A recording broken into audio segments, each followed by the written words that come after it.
Halo, selamat pagi. Kembali lagi di channel DCU. Termodinamika Teknik Kimia 2 ya.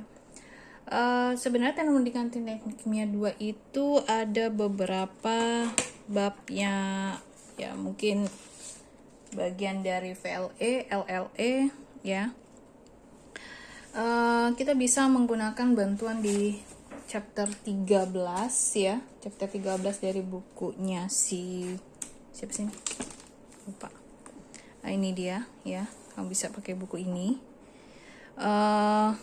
punyanya Smith ya. Cuman buku saya ada beberapa gambar yang hilang, jadi mungkin nanti ada terdistraksi ya. Oke, mohon maaf videonya masih nggak oke ya. Di sini ya, di chapter 13 ini adalah persamaan termodinamika untuk setimbangan vapor liquid ya. Saya artikan ke sana karena takutnya uap itu ada steam juga ya. Nah, di sini kepemisahannya nanti ya adalah distilasi dan spesies pemurnian bahan kimia. Di sini apa sih inti dari chapter 13? Ini ada dia resumkan di sini ya. Di sini ada artinya the objective of this chapter adalah menyediakan framework dari perkembangan ya. Larut perkembangan dari termodinamika ya, yang berada di chapter 10 untuk kondisi yang spesifik dari kesetimbangan vapor liquid, PLE di sini dia singkatnya. Jadi PLE itu vapor liquid equation yang dikenalkan secara kualitatif di chapter 12. Karena ini secara prakteknya di distilasi, penting ya dianggap di sini ya, yang dimana distilasi itu adalah pemisahan dan pemurnian ya. Khususnya ya spesiesnya adalah bahan kimia. VLE ini adalah studi ya, ada tipe pembelajaran yang paling banyak ya di kesetimbangan fasa. Nah, di sini juga ada beberapa pendekatan yang dikembangkan untuk analisis ya, untuk menganalisis VLE.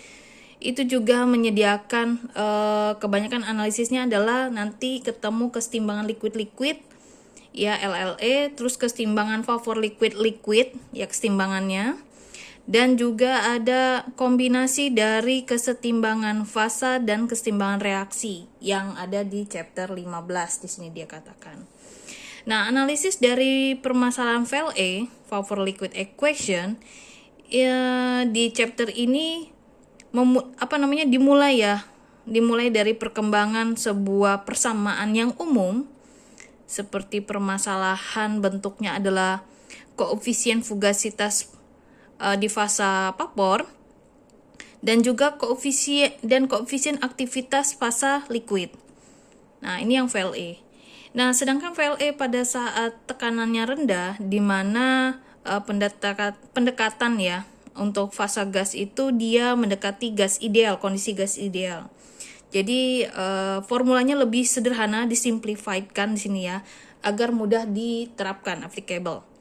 Nah, untuk kondisi ini koefisien aktivitas dapat juga didapatkan ya secara langsung melalui data VLE yang secara eksperimental. Jadi kita ambil dari data yang ada di belakang lampiran sini bantuan-bantuannya. Nah, di sini juga kita bisa pakai model matematika untuk memfitkannya ya. Jadi nanti mungkin akan ada Aspen pins ya, teknologi pins di sini. Lalu akhirnya model juga dapat digunakan untuk memprediksi koefisien aktivitas dan juga behavior ya, kecenderungan dari sifat-sifat dari PLE ya, kelakuannya lah kalau bahasa ini behavior aja lah ya, bisa mengartikan hal yang lain ya. Untuk situasi di mana eksperimen ini tidak dapat ditunjukkan lah ya. Lalu analisis ditunjukkan di chapter ini mengikuti beberapa korelasi yang efisien dan mengeneralisasinya. Nah, jadi untuk ke arah sifat fisika yang secara real. Oke, di sini chapter ini ya spesifiknya dia ada, bisa kamu baca lah ya sampai sini ya, banyak juga ya karena durasi pengajaran. Ya dari sini makanya kemarin diajarkan dulu kimia fisiknya, khawatir ada beberapa konsep yang terlewatkan ya, karena di sini ada energi Gibbs yang berlebih. Lalu kalau koefisien fugasitas nanti dia ke antoin ya, ceritanya persamaan antoin, saturasi ya ceritanya. Lalu ada hukum Rolle di sini, terus ada istilah bubble point, dew point, flash calculation using hukum Rolle, dan juga ada beberapa versi yang dimodified. Terus juga di sini mengilustrasikan ekstraksi dari koefisien aktivitas dan juga energi bebas, energi Gibbs yang berlebih ya dari data VLE saat tekanannya rendah. Lalu di sini apa lagi? VLE. Oke, masih VLE di sini ya. Oke. Oke, saya geser ya.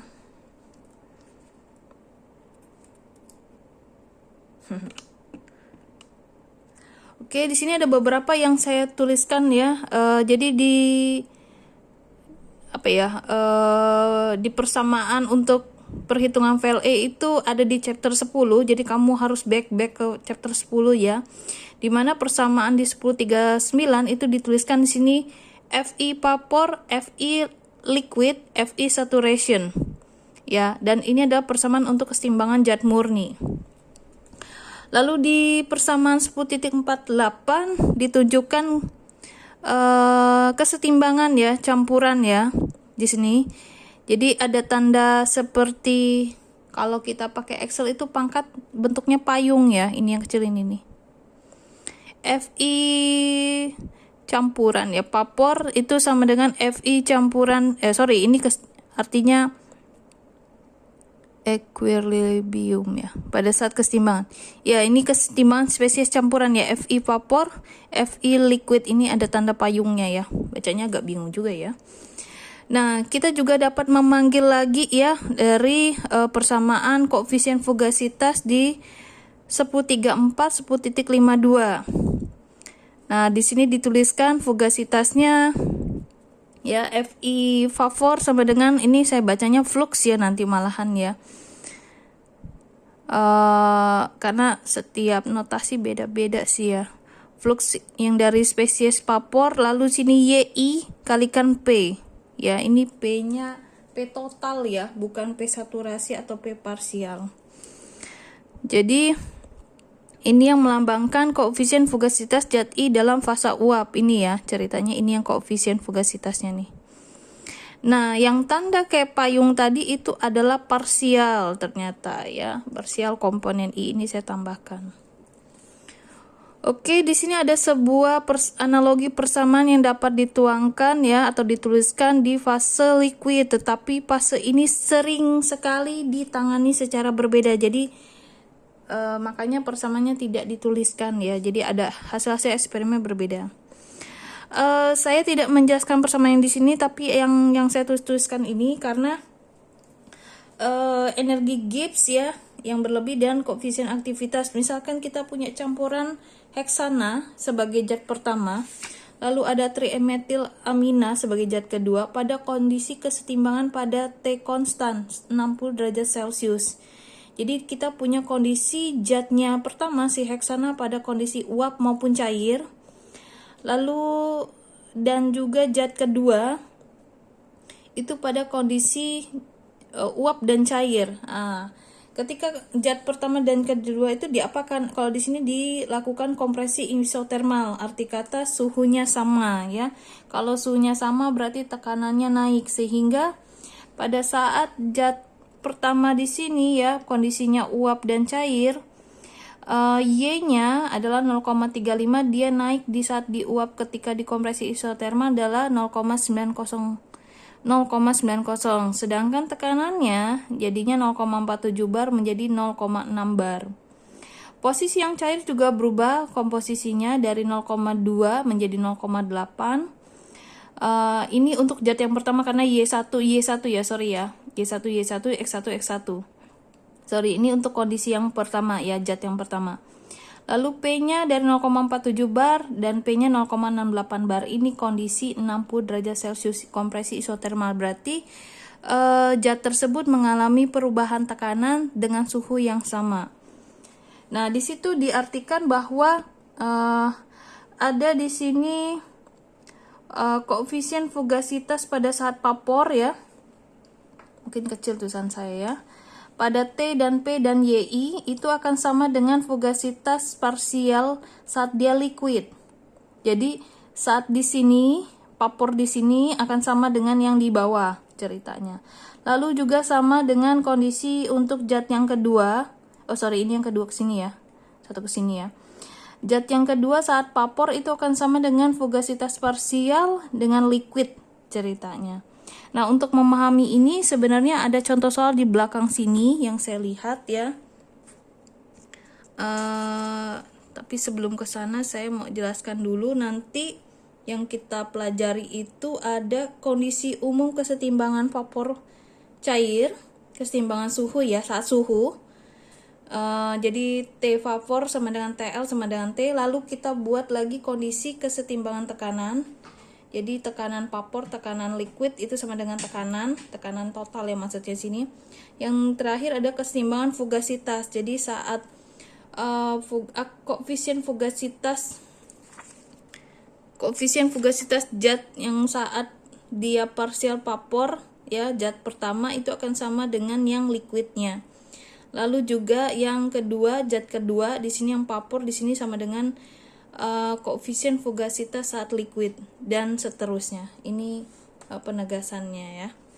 Jadi ada beberapa persamaan, ini pengulangan ya maksudnya.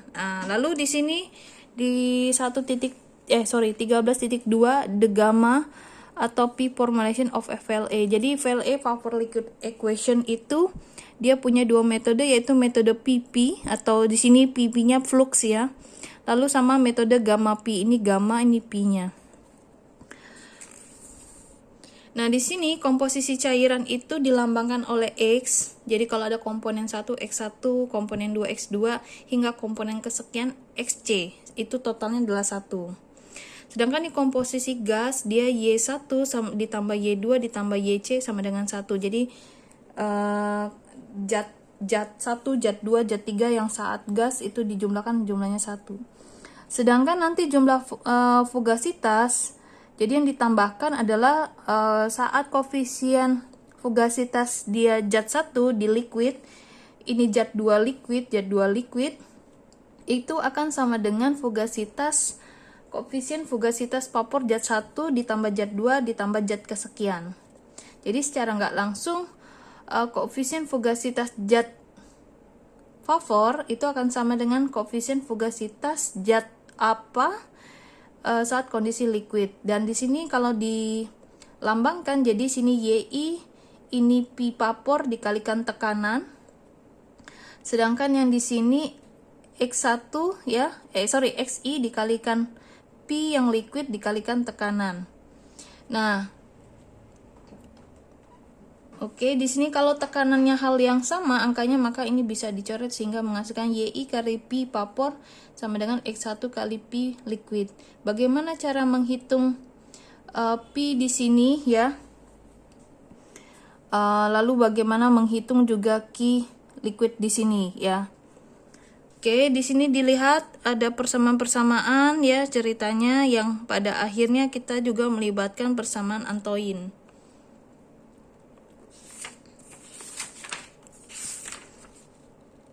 Oke, di sini belum ada contoh soal. Ini simplified-nya dari si hukum Rolle dan Henry. Ini ada istilah dari dew point, bubble point, dan flash point nantinya. Ini tidak terlalu dijelaskan, tapi langsung ke ini dia, ke contoh soal yang di sini, karena lebih paham nanti konsepnya ketika di sini ya. Oke, ada di example 13.1. Nanti akan dikombinasikan dengan ini ya, Excel ya. Jadi ada beberapa potongan nantinya. Oke, example 13.1 ini untuk sistem metanol sebagai zat 1, lalu metil asetat untuk zat kedua. Dia kasih di sini ada korelasi persamaan yang sudah diberikan ya, karena ini hasil eksperimental, di mana ln gamma 1 sama dengan AX2 kuadrat. Jadi X2-nya dikuadratkan.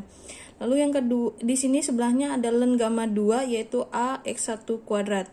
Di mana A ini sendiri adalah persamaannya 2,771 dikurang sekian-sekian T. Lalu di sini ada persamaan Antoine ya. dia kasih datanya, tapi setelah saya cek data Antoin ini beda dengan yang ada di apa tuh namanya, di tabel ya, di tabel nanti saya tunjukkan ya.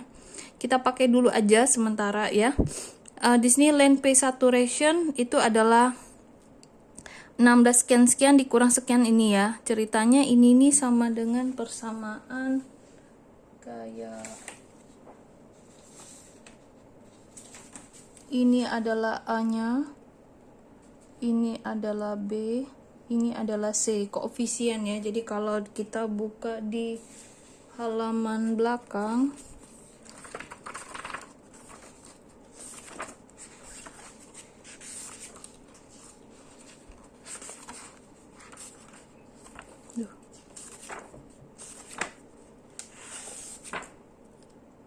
kalau kita buka di halaman 656 ya ceritanya, ini heat capacity ya.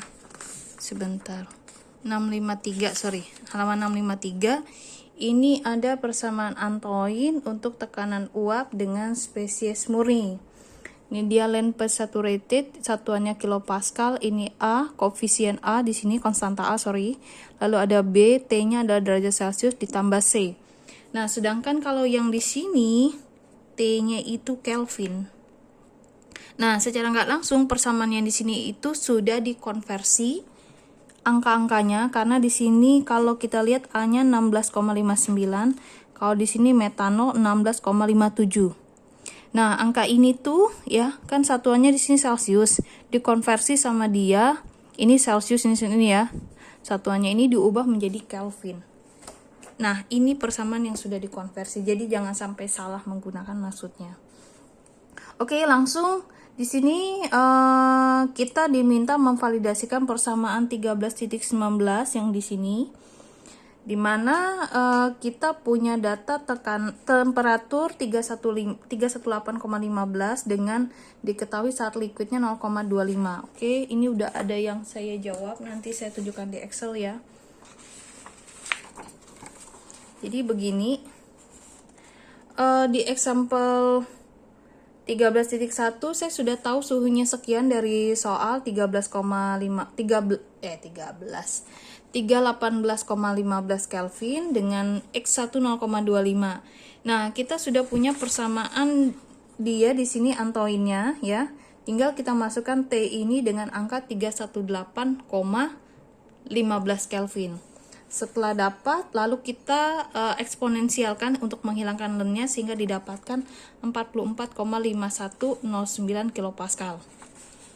Oke, lalu yang zat kedua adalah metil asetat. Saya pakai di sini persamaan saturasinya, di mana tinggal memasukkan K-nya adalah 318,15 Kelvin sehingga didapatkan P2 saturasi setelah dieksponensialkan adalah 64,14 kilopascal. Nah, selanjutnya kita mencari A. A di sini sudah ada, tinggal kamu memasukkan T ini dengan angka 318,15 sehingga didapatkan A-nya adalah 1,107755 di sini. Oke, setelah dapat ini kita dapat angka A, kita lalu mencari ln gamma 2. Ln gamma 2 itu melibatkan data X1. A-nya tadi sudah dapat hitungannya, dikalikan X1-nya dikuadratkan. X1 0,25 ini dikuadratkan, lalu dikalikan A.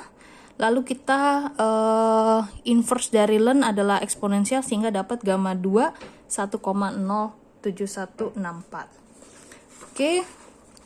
Lalu dengan data X1 0,25 berarti X2 adalah 0,75 karena X1 tambah X2 adalah 1. Sehingga didapatkan dengan menggunakan persamaan ln gamma 1 ini yang AX2, kita masukkan A-nya sekian, X2-nya adalah 0,75 dikuadratkan sehingga gamma 1 adalah 1,864. Ya.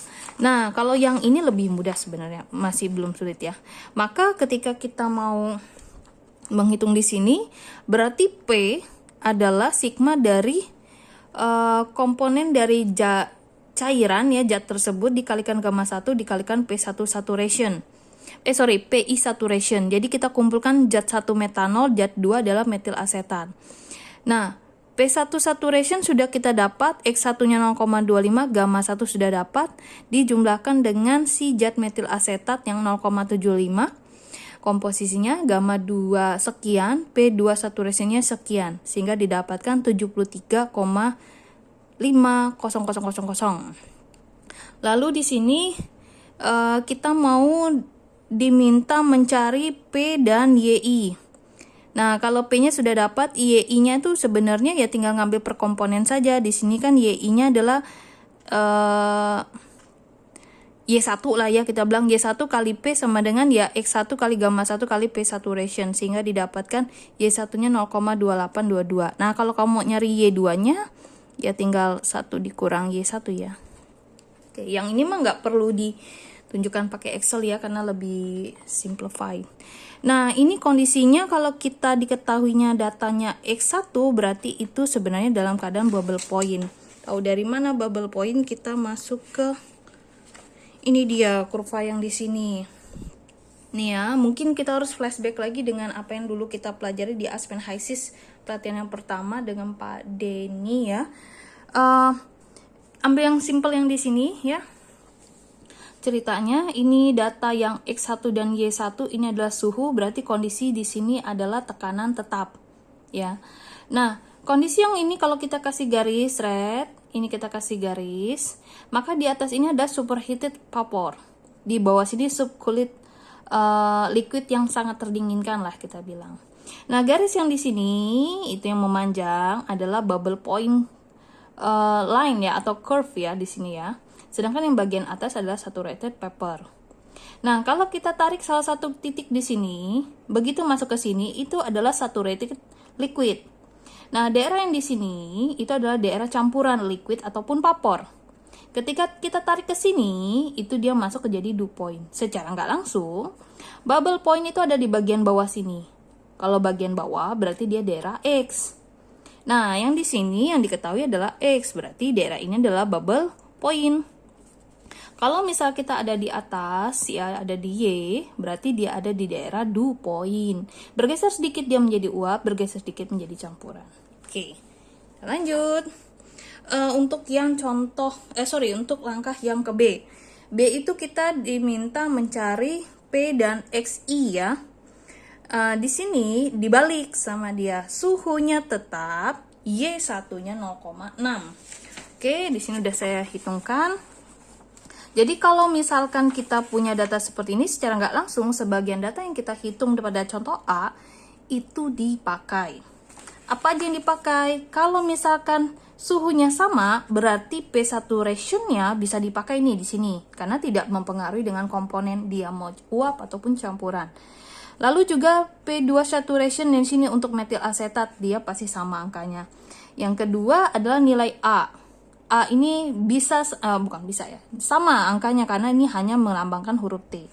Jadi di sini data yang masih bisa dipakai itu adalah P saturation, P2 saturation, dan A saturation. Nah, bagaimana kita mencari nilai X untuk metanol dan X untuk metil asetat? Ya, kita lakukan trial and error di sini. Ya, trial and error di mana kita kan tahu ya persamaan bahwa YI kalikan P sama dengan XI kalikan gamma kalikan P saturation ya.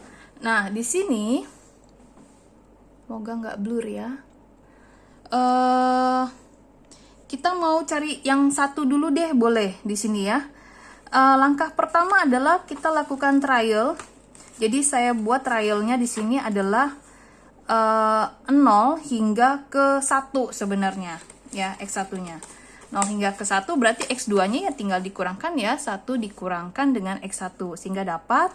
Lalu saya masuk ke gamma 1 ya, gamma 1, lalu saya masuk gamma 2. Lalu di sini saya bisa menghitung P-nya adalah X1 kali gamma 1 P saturation, X2 gamma 2 P2 saturation. Dapat nih angka-angka ini, seret ya.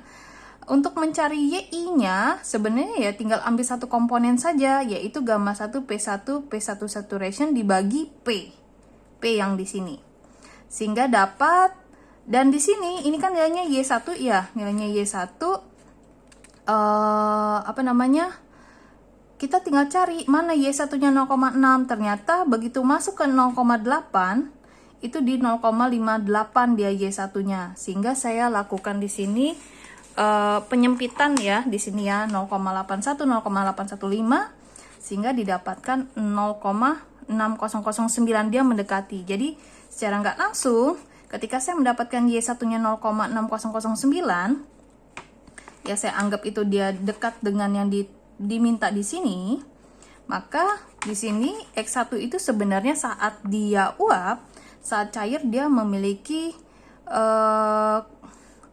jumlah 0,817 untuk yang metanol, sedangkan untuk yang metil asetat 0,817, gamanya 1,0337, gamma 2-nya 2,093. Nah, ini dia yang dari yang B. Yang ini nanti kita tambahkan sedikit video dari Excel ya, sebentar.